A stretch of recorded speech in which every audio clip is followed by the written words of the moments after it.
வேலைக்கு யார்கிட்டயும் வேலையில இருக்காத, வேலைக்கு போகாத, நீ ஒரு ஓனர் ஆகு அப்படின்னா அது பெரிய கான்ட்ரவர்சி ஆச்சு. முட்டா பசங்களை எப்ப நீ வேலைன்னு கைகட்டி வேலைக்கு போறியோ, அது எந்த உயர்வான பதவியா இருந்தாலும் உன் வாழ்நாளில் பாதியை தொலைத்து விடுக்கிறார். யாருக்காகவோ உழைச்சு கொடுக்கிறார். உன் வாழ்க்கை நீ வாழணும். அப்ப என்ன செய்யணும்? சம்பளத்துக்கு வேலை செய்யற இடத்துல இருந்து நகரும்.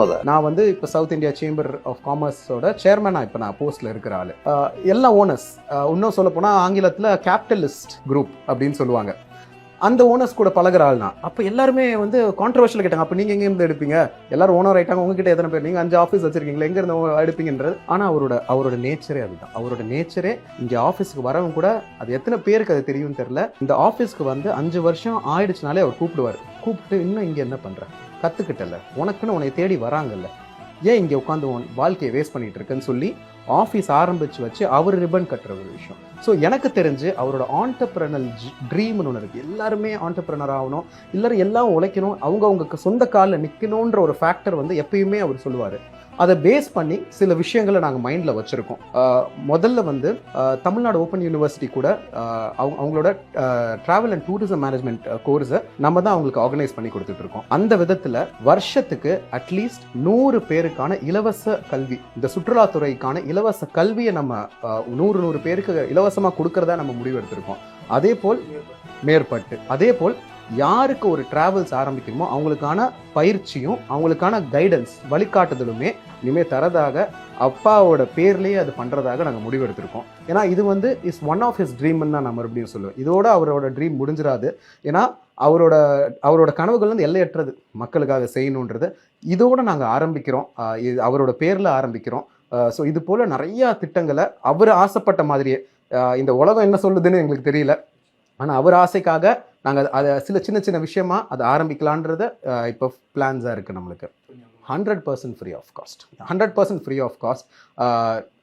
இத்தனை நாள் அதுக்கு ஒரு பேரை வைக்காமல் பண்ணியிருந்தாருன்னு சொல்லுவேன். அப்பா யார் நின்னாலும் இப்போ நாளைக்கு நீங்களே ஐயா இன்னைக்கு எனக்கு ஒரு ட்ராவல்ஸ் ஆரம்பிக்கணையா, எனக்கு என்னென்னு கைடன்ஸ் கொடுங்கன்னா, அன்னைக்குலேருந்து ஒரு வாரம் 7வது நாள் நீங்கள் ஒரு ட்ராவல்ஸ் ஓப்பன் பண்ணியிருப்பீங்க, எல்லா லைசன்ஸோடு அவர் கூட இருந்திருப்பார். அது அவரோட கேரக்டர். இன்னைக்கு வரைக்கும் இதுக்கு நீ காசு கொடு, இல்லாட்டி நீ அதுக்கு அவனை போய் பாரு, அதெல்லாம் அவர் என்றைக்குமே பண்ணதில்லை. யார் ஒரு ஆண்டர்பிரனர் ஆகணும்னு நினச்சா கூட இன்ஃபேக்ட் அவர் சொல்லுவார், நீ அந்த ஏரியாவில் இருக்க, அங்கே நம்ம கிளைண்ட் இருக்காங்க, நீ வேணால் அவரை போய் பாரு.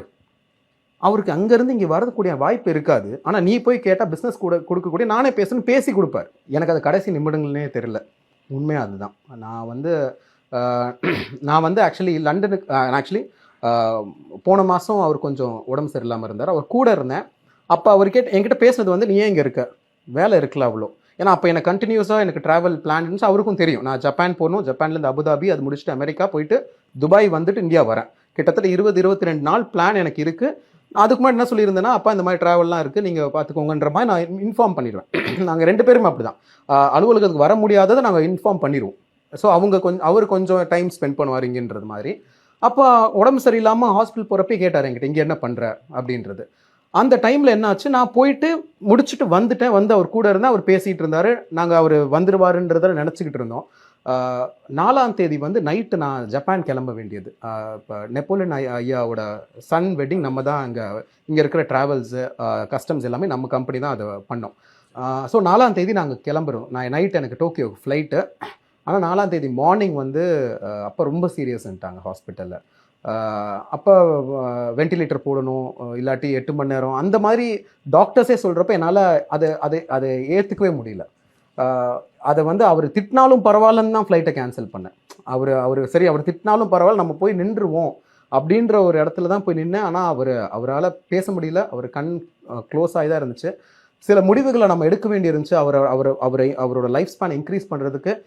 அந்த நிமிடங்கள் எனக்கு உண்மையிலே எனக்கு வாழ்க்கையிலே மறக்க முடியாத சில விஷயங்கள். ஏன்னா முக்கியமான டெசிஷன் எடுக்கிற இடத்துல, ஏன்னா எனக்கு அப்பயும் அதுதான், எனக்கு மட்டும் அப்பா இல்லை, இங்கே பல பேருக்கான ஒரு ஒரு ஒரு ஒரு ஒரு சொத்தா அவர் இருக்காரு.